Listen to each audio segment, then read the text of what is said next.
Hello friend welcome back to my channel song मैंने केमी अच्छा आपण मैंने मुझे आशा करुच्ची जगन्नाथ आशीर्वाद आपण मैंने भलरे थे मु भी बहुत भलरे अच्छी सांग मैंने घरे आज आम बनइबा मिनी समोसा सांग मैंने यहाँ को आम फ्लावर समोसा भी कहूचे। तो सांग मैंने साउंड देखु केते क्रिस्पी आउ केते क्रंची होईची। बहुत कम समय भितर इजी रे आमे एमिति स्नैक्स प्रस्तुत करिपरिबा। आ जदि आपण चाहा साथी संध्या समय रे ये शीत दिन खाउछंदी बहुत बढ़िया लागिबो आ कम समय रे आ इजी रे प्रस्तुत करिपरिबा। तो सांग माने वीडियो टू प्रथम रु शेष पर्यंत देखंतु भल भाबरे बुझी परिबे। आ जदि आपण माने मो चैनल रे नुआ चैनल रे लाइक शेयर सब्सक्राइब करि नेबे तले थिबा बेल आइकन टी को दबाई नेबे। तो सांग माने देरी न करी चलंतु आमे बे वीडियो टी आरंभ करिबा। मिनी सिंगड़ा बनवाई सांग मैंने मुझे प्रथम गोटे बाउल रे ये हाफ कप पाखापाखि मैदा दे दूची। आउ आमे एठी मैदा टी को चकटी नबा। मैदा चकटिया जो प्रोसेस से गुड़ा को मुझे बताऊँगी। आपण प्रथमे एथिरे स्वाद अनुसार लुण देदेवे आ गोटे चामच एठी कला जीरा देदेवे। या द्वारा बहुत भल डाइजेशन हम आ खावाई बहुत बढ़िया लगे। आउ टिके एठी क्रिस्पी करने आम एठी 2 ରୁ 3 चामच एठी तेल देदेवा रिफाइन तेल आउ भल या द्वारा क्रिस्पी हम।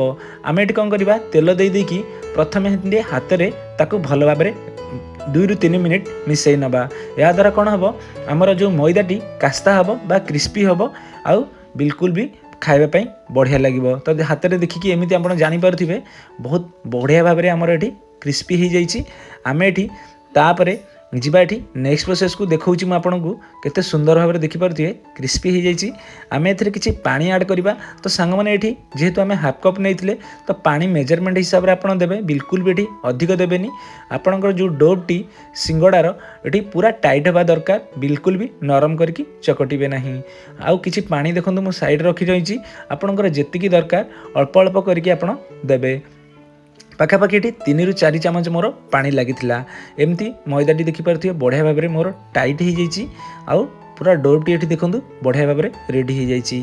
आम टे हल्का तेल मारिकी ताकू आम ये साइड कर नवा बा होल्ड कर नवा 10 ରୁ 15 मिनिट पर्यंत आम ताकू साइड कर नहीं जावा। आम ये जावा नेक्स्ट प्रोसेस को। ये सांग मैंने मुझे 2ଟି सीझा आलू ये देखिपे नहीं चोपा छड़े नहीं आ गोटे मेसर साहाय्य एमती ताकू भल भाव में मेस कर नौची। जदि आपन पाखे ये जिनसटी ना आप हाथ में कि ग्रेटर भी ग्रेट करेंगे। ग्रेट कर सारापर मुझे किसी देखिपे फ्रेश धनिया पत्र दे देउछि आ किसी ग्रीन चिली चॉप करके नहीं। आपड़ ये पियाज भी नहीं पारे छोट छोट कीमा करी मु पियाज नहीं बिना पियाज रसुण में बनाऊँगी। ये स्वाद अनुसार लुण मुझे गोटे चामच दे देइछि। गोटे चामच रेड चिली पाउडर दे दूची। आउ गोटे चामच ये मैगी मसला दे दूची। आउ गोटे चामच ये गरम मसला दे दूची। सबगुड़िक को मसला देलापर आम ये भल भाव में मिसई नवा जमीती मसला गुड़ाक भल भाव में सब मिसीज आउ रेडी हो।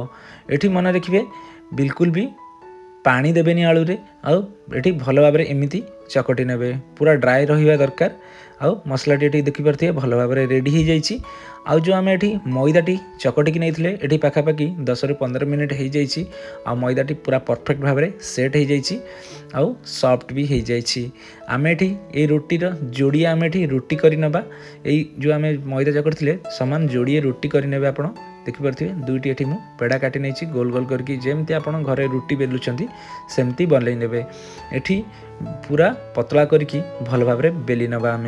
आदि मैदा टिके डस्टिंग कर नवा आउ आम ये रोटी बेलिबा।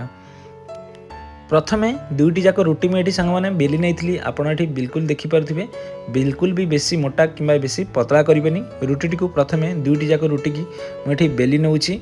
तापर जी आम ये नेक्स्ट प्रोसेस को रोटी गुड़ाक बेलिला मुझे देखिपे एमती रखी नहीं। आउ जो आलूर आम मसला रेडी करके रखी रोटी रे एमती लगे नवा। बिल्कुल भी ये आप बेसी मोटा करके आलू लगेबेनि पूरा पतला पतला करके स्प्रेड करे और बहुत बढ़िया भाव में हाथ में एमती लगे ने।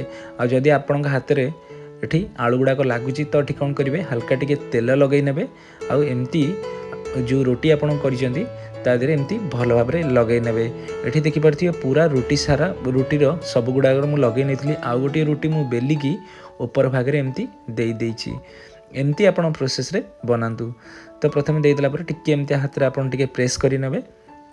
ये गोटे नाइफ देखो मुझे नाइफ रे आम एमती आम कट लगे नवा देखिपे जो सैज्र मुझे कट लगुच बिल्कुल आप सैज्रे कट लगातु बिल्कुल बेसी बड़ करूँनी यहाँ द्वारा कौन हम बिल्कुल भी सुंदर देखाଯିबनी। तो देखिपे ये भाव में कट लगे ना आम ए फ्लावर टी बनइबा देखिपे जमी आम वीडियो प्रथम मुझे देखी तो देखो यही टाइप आप फ्लावर बनई ने आ बहुत बढ़िया भाव में देखिपे केते सुंदर देखा यही प्रोसेस रे आपण सबगुड़ी को बनई ने देखो मुझे आउ गोटे आपको करके देखा प्रथम दुई कर्नर आप भिडिकी फोल्ड करने पुणी आउ थे आउ दुईटी कर्नर को जोड़ी ने पूरा बढ़िया भाव में देखिए रेडी होपरी भाव में मुझे प्रथम देखिपे सांग मैंने पूरा प्लेट रे फुल कर नहीं बनईकी आउ फ्राए करने मुझे रेडी कर नौची। तो प्लेट रे एमती आप रखिने प्रथम सबगुड़ी रेडी करके तापर आम ये जा नेक्स्ट प्रोसेस को ये सांग मैंने मुझे गोटे कड़ई रे किसी तेल नहीं तेलटी पाखापाखि ये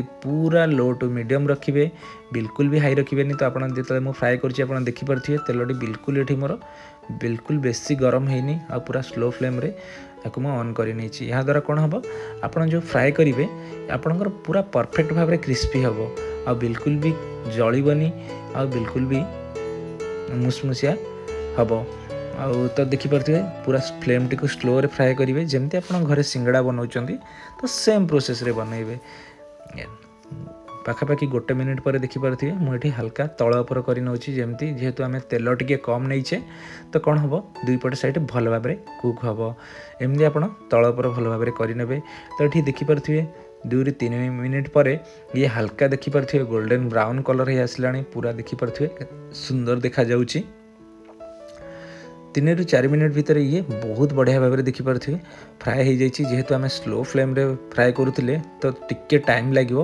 आप बिल्कुल भी टेंशन नेबेनी आ देखो केते सुंदर भाव में पूरा सबगुड़िक रेडी हो जाइए देखो बाहर को काढ़ी नौची आ केते सुंदर देखा जाउची आ बहुत क्रिस्पी बहुत क्रंची लगे आउ देखापी जी सुंदर खावाई भी बहुत टेस्टी साउंड आपण मैंने देखिकी जानीपे केते क्रिस्पी आदि आप टमाटो केचप किंबा पुदीना चटनी साथ खाऊँ बहुत बढ़िया लगे और साउंड तो सांग मैंने देखिकी जानीपे बहुत कम समय भितर रेडी करेंगे सांग मैंने जदि ये वीडियो भल लगी घरे आप निश्चित ट्राए करेंगे आउ मते कमेंट लाइक शेयर सब्सक्राइब करने जमार भी भूलें सांग मैंने आज एति देखा पुणी एक नुआ वीडियो रे।